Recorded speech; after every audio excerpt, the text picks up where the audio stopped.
Искаш да пиеме кафе? Сега ще направим този велик тренд, който казваме с различна емоция, по различен начин. Изречението: искаш ли да пием кафе? Подкрепяш. Искаш да пиеме кафе? Искаш да пиеме кафе? Това ли подкрепяш? Как да го подкрепям повече? Искаш да пиеме кафе? Не, чакай, че аз се опитвам да се сета и аз. Чакай. Искаш да пием кафе? Искаш да пием кафе? Примерно. Добре. Дай разочароващ. Искаш да пиеме кафе? Чакай. Искаш да пием кафе? То това малко се едно дразнещо беше. Добре. Дай сега. Дай сега саркастично. Да, ще пиеме кафе.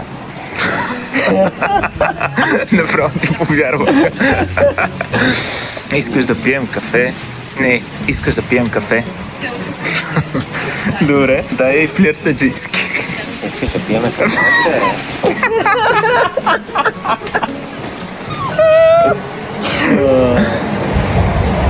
На мен е най-мътно. Искаш ли да пием кафе? Искаш да пиеме кафе? Айде.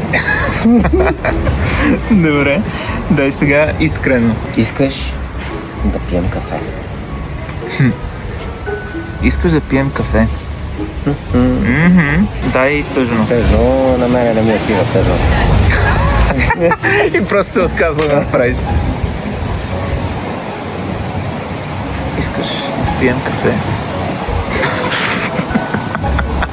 Ще пророниш някоя друга сълза.